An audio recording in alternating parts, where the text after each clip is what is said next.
but again, if you're looking at the surface where we know the risk coming down, we know the leveraging, we know it's going to be tighter with the Fed, we see that risk. But I can tell you, you're going to see supply chain bottlenecks ease, demand slowing, plus Omicron easing, which we're seeing across the world right now in places that saw huge spikes over the past 3-4 months.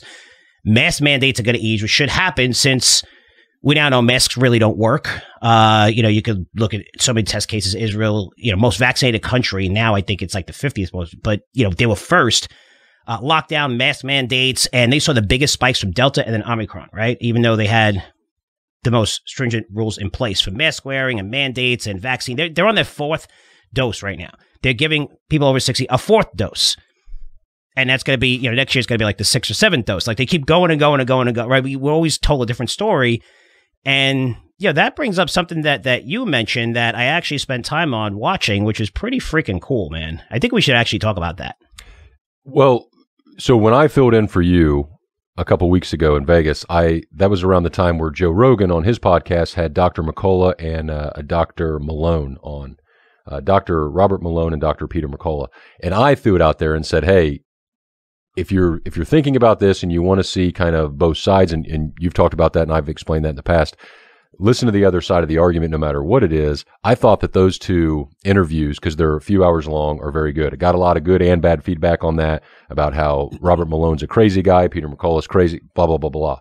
Well, Senator Ron Johnson, who is from Wisconsin, right, Frank? Yes, from Wisconsin, held a COVID-19 a second opinion hearing yesterday.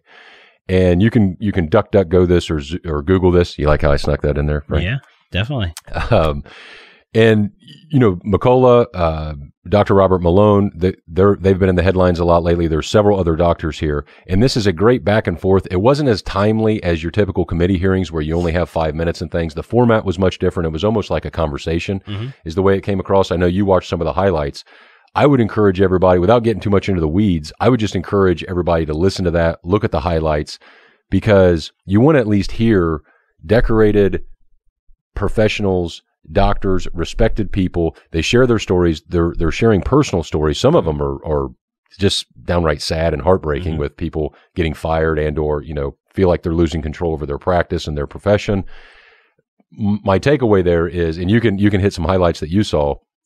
Again, I kind of want to tease this more and try to get everybody to go there, but it's the exact opposit of the mainstream that you're going to see. Basically, and the inclination or the knee-jerk reaction typically is, oh, well, this is a fringe or this is goofy, bunker builders or crazy people, and it's not. And you have to look at that. And I think that everybody in this type of conversation needs to be much, much more popular.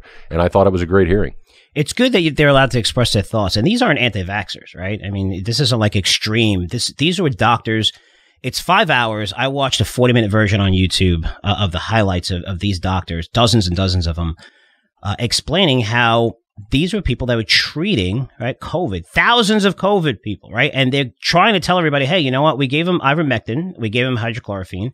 We gave them steroids, large doses of steroids. And they were explaining how they did a test of how steroids don't help for COVID, but they did such a low dose on purpose that it was ridiculous. And this is all early treatments. This isn't like during, but early treatments where this significantly prevented death. The death rates were extremely lower. But if you're catching them within the first, 2 to 3 days, that these worked, right? And not only they work, they're very cheap drugs and they're generics. And yes, they have side effects like everything else, but you're not seeing anybody dying of ivermectin or hydrochloroquine. So now you have this whole mandate, this whole, labeling it as this is an edible drug and suppressing them, not letting these guys go into the hospitals to treat their patients, them being sued by hospitals, threatening their license where they're doctors. They're not looking at, one guy was like, I'm being labeled a right, just right crazy maniac. He goes, I voted for Obama and I voted for Biden. He's like, it might change in the future. He's like, but for me, I'm just reporting the data, and they labeled me as like an enemy.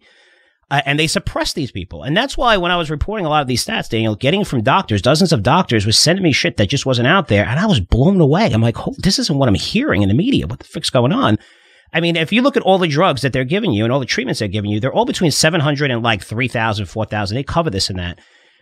Everything below that, they don't want to give you. And, you're looking at this stuff and being mandated, especially with kids, with mandating kids to get the vaccine is the most insane thing I think I've ever seen. I mean, I understand profits. I understand money. I understand Wall Street. I understand greed, right? Just working on Wall Street. I get it. I see it all the time. For me, I never make money. It's never a decision in anything that I do. And it's easy to read people if you take money out of the equation because people act crazy with money. But I never thought money would trump the health of children. I never thought that it would be that bad because when you have a 99.98 rate of kids that are perfectly okay that get COVID, their immune systems are great. They don't spread it as much, nearly as much. You're not seeing 10th, 11th, 12th graders have kids in school. Yes, a couple of them will have COVID. They have to stay home for it. It's not the whole entire school gets it. And they have natural immune to this. And they brought up a case where there was a 9th grader that they gave the vaccine to, the first dose. Terrible response to it. And then they decided to say, hey, all right, we're going to give it a second dose. Doesn't matter. Give it a second dose. And the response was worse. She wound up dying.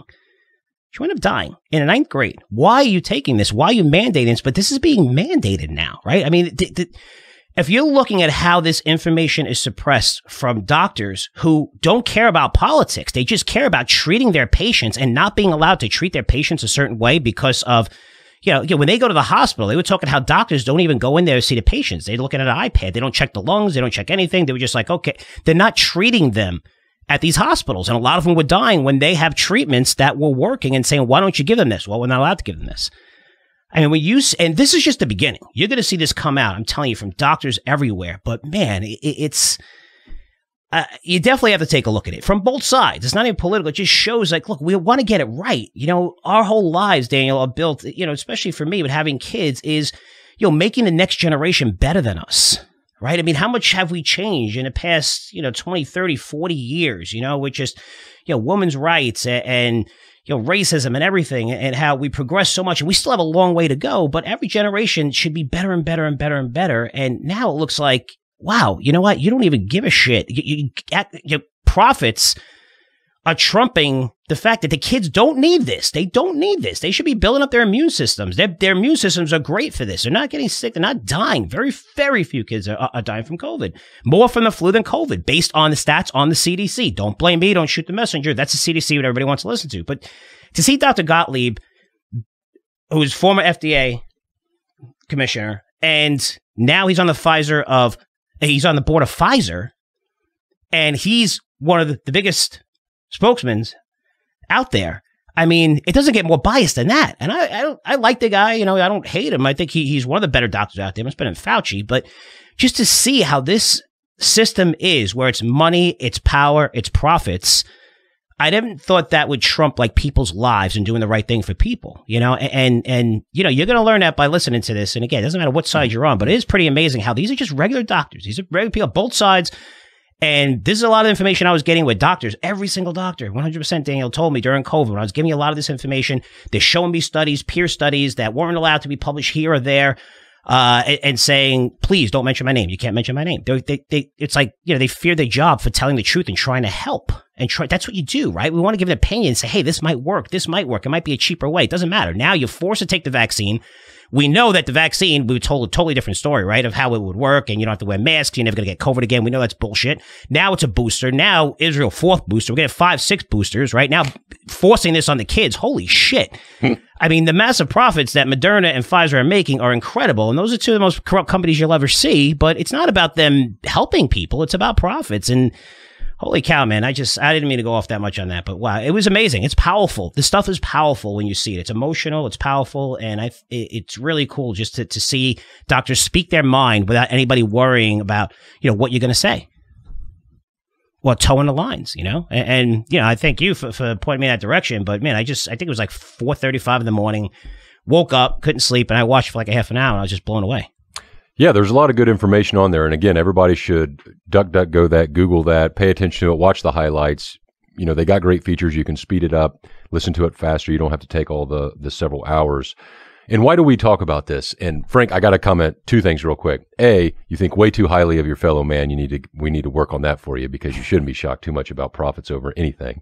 And B, I can't really comment on the children thing because nor do I have any, nor would I be good with that situation. So I'll steer clear of that. But the reason we bring this up now, between Frank and I love talking about politics much more than Frank. I think. I don't, maybe that's not true, but I really enjoy it.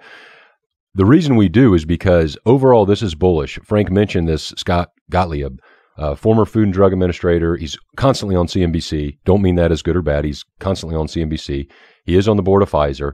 But this is overall bullish. Seeing these doctors hold this hearing, the more encouragement and the more people can speak out and say their opinion without this fear of suppression is a good thing.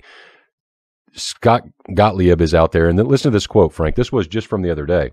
I think certainly on the East Coast where you see cases declining, he's referring to Omicron, dramatically, we need to be willing to lean in and do what very soon I think our conditions improve. We have to be willing to relax some of the measures with the same speed that we put them in place. He's talking about mask mandates. The reason we keep bringing this to your attention is that the recovery trade, this get back to normal, as you see these mandates, as you see the fear, what's that? Huge. No, you're right. Oh, yeah. As you see the fear go down, as you see the case count either stop being counted or go down, when people get over this idea of, hey, this is going to be terrible or worse than what that was originally feared, that's good for the economy. And when it's good for the economy, that's bullish for stocks in general. Yes, there's a lot of fear still going on, but everybody needs to pay attention. If we can get past this and get back to the quote unquote normal, that will make life a lot easier and a lot less volatile dealing with just the Fed instead of the Fed and a pandemic.